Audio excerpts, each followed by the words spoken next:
যেমন আমি শাকিব খান প্রচুর সিনেমা করেছি। কাজের জায়গাটা ছোট বড় স্টার কিছুতে হয় না। আমার মনে হয় যে গল্পের প্রয়োজন যদি মনে হয় তাহলে অবশ্যই আমার কাছে আসবে, আলোচনা করবে। আমি জানতে চাই যে সিনেমা আসলে হচ্ছে কটা। সিনেমা নিয়ে সবসময় বলা হয় যে সিনেমা কেন হচ্ছে না। এখন তো আসলে সিনেমার সংখ্যা থেকে মানের বিষয়টা আমাকে দেখতে হবে, সো আমি সেটাই দেখছি।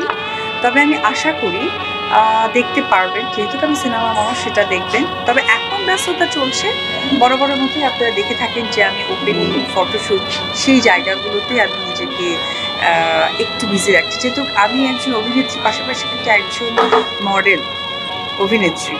তো সেটাও আমার কাজ, এটা আমার কাজের বাইরে কিছু নয় যে আমি কাজের এটা আমার প্রফেশন না, সেই প্রফেশনে যাচ্ছি। যে আমি একজন ডাক্তার হয়ে গেলাম হঠাৎ করে আপনারা দেখতে পেলেন, তা কিন্তু নয়। দেখতে পাচ্ছেন আমি শ্যুট করছি, ওপেনিং করছি, ব্র্যান্ড অ্যাম্বাসেডার হচ্ছে, ব্র্যান্ডের সাথে পরিচিত করাচ্ছি সকল মানুষকে। সো এই ব্যস্ততাটা চলছে। প্রথমেই হচ্ছে হ্যাঁ, না অবশ্যই ডিরেক্টর, অবশ্যই ডিরেক্টর। কারণ একটি ডিরেক্টর যে কোনো গল্পকেই সে তার জায়গায় পৌঁছে দিতে পারবে। যেমন আমি শাকিব খান প্রচুর সিনেমা করেছি, আপনারা দেখেছেন। হয়তো কিছু সিনেমা এখনও আপনার আমার মধ্যে সকলের মনে জায়গা নিয়ে আছে, আবার কিছু সিনেমা কিন্তু দেখা গেছে যে আমাদের মনে হয়তো বা আমাদেরও মনে নেই। যেমন শাকিব খানকে চেঞ্জেসটা আমরা দেখছি, হ্যাঁ। তো এটা কিন্তু কিছুটা সম্ভব হয়েছে একটা ডিরেক্টর পয়েন্ট অফ ভিউ, যে সে তার আর্টিস্টকে কী করে প্রেজেন্ট করবে, কী প্রেজেন্টেশনটা দর্শকদের সামনে তুলে ধরবে। সো আমি প্রথমে বলি ডিরেক্টর, তারপরে গল্প, তারপরে তো অবশ্যই সব কিছু নিয়ে প্রোডাকশন থেকে শুরু করে সব কিছু।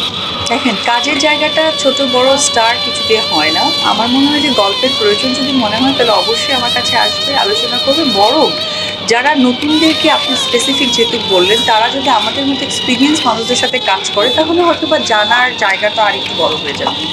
যারা ফ্রন্ট ফেসের মানুষ, তাদেরকে মানুষ যেহেতু খুব কাছে থেকে চেনার চেষ্টা করে, জানার চেষ্টা করে, যখনই কোনো মানুষকে নিয়ে জানার বা চেনার চেষ্টা করবে তখনই তার ভালো মন্দটা খুব সহজেই সামনে আসবে।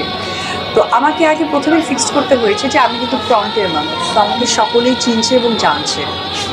তো ওই জায়গা থেকে ভালো মন্দ নিয়ে তো মানুষ তো তার বাইরে নয়।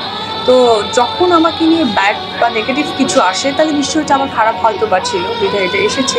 আবার যখন ভালো গুণটাও চলে আসে তখন মনে হয় যে না, আমি ভালো কিছু করছি, তখন নিজের মধ্যে একটা কনফিডেন্স গ্রো হয় এবং ভালো কাজের প্রতি তখন মনোযোগী হওয়া যায় এবং নেগেটিভগুলো থেকে শেখা যায়। সো আমার কাছে মনে হয় যে যখন এটাকে খুব ইজিলি নিজের মধ্যে নেওয়া যায়, এটাই সম্ভব। যখন আমার বাড়িতে হয়তো আমার ভাই বোনেরা আমাকে খুব কাছে থেকে চেনে, জানে, তখন কিন্তু আমার ভালো খাবারটাও তার আইডিয়া আছে, খারাপ খাবার সামনে আসলে কিন্তু বলে দিতে পারে এক সেকেন্ডে যে না, এই খাবারটা সে খাবে না।